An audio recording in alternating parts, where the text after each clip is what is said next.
I'm Alex Morash, and let's queer up the world view. A report shows global surge in anti-LGBTQ plus hate crimes is tied to political rhetoric. A new report from the Institute for Strategic Dialogue shows that hate crimes against LGBTQ plus people are on the rise worldwide, fueled by discriminatory laws and hostile political speech. The report shows anti-LGBTQ plus hate crimes have increased in the past 5 years across the United States, the United Kingdom, and Europe, especially targeting transgender and gender-nonconforming people. It links the trend to political rhetoric and government action that have escalated internationally. Among the cases cited, the Club Q mass shooting in Colorado, which killed 5, the 2023 murder of a California woman who displayed a rainbow flag, and the arrest of 20 Patriot Front members planning to disrupt an Idaho Pride event. The report also noted, quote, "These threats come from across the spectrum of ideological extremism, but frequently show groups that also pose a threat to the state and are openly opposed to democratic norms," end quote. In 2024, the FBI reported that out of 11,323 single bias incidents, 17.2% were based on sexual orientation and 4.1% on gender identity. The report warns that a, quote, "series of actions have sought to exclude LGBTQ people and culture from public life," end quote, through censorship, book bans, and anti-trans legislation.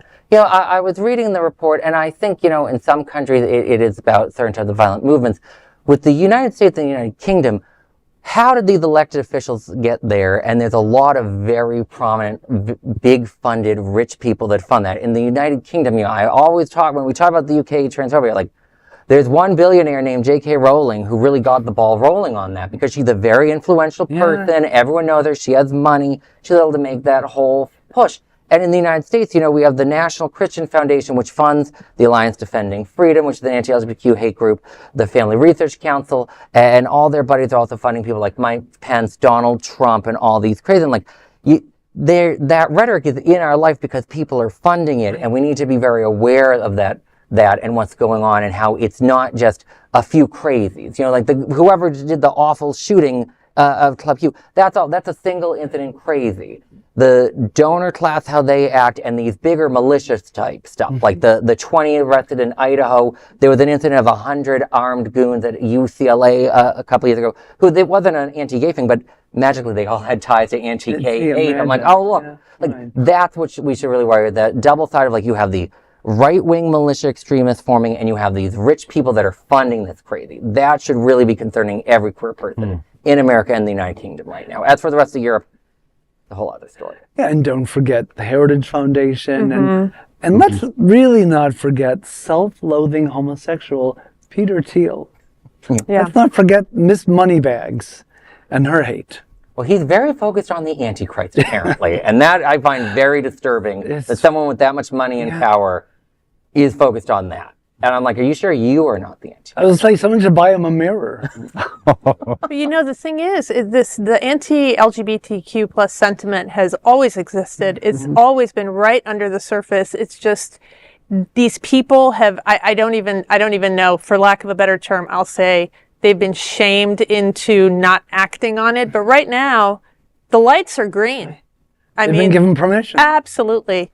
Across the board. The gag order's been removed, so to speak, right? They feel like they can do anything with zero consequences. Trickles down from the White House. And if you listen, I force myself, and some people don't understand it in the community, but I listen to some of the local and national stations as much as it's horrible to listen to, just to really have a reality check. Because it's easy to get comfortable in our cocoon of Wilton Manors, or when I was in the shadow of Manhattan, or anywhere else like that. You get comfortable, and we can't be comfortable right now. We have to face the reality. It's difficult because it is real and it is being pushed, but why is it being pushed? Whenever you see them talking, whether it be ICE deportations or anti-LGBTQ hate or racism, it tends to be designed to distract and to keep us from dealing with whatever they want to actually do. Right. How is it whenever why is it there's always something like this happens, all this anti-queer hate, and then magically rich people somehow get richer and get big tax cuts when we're not looking? That's clearly not connected. Smoke and mirrors. Hot button issues, and then they pad their pockets while no one's looking. It's always like that. Well, there is no other queer nonprofit media platform like this in the entire world. Support our LGBTQ stories, sharing them and subscribing to Queer News Tonight.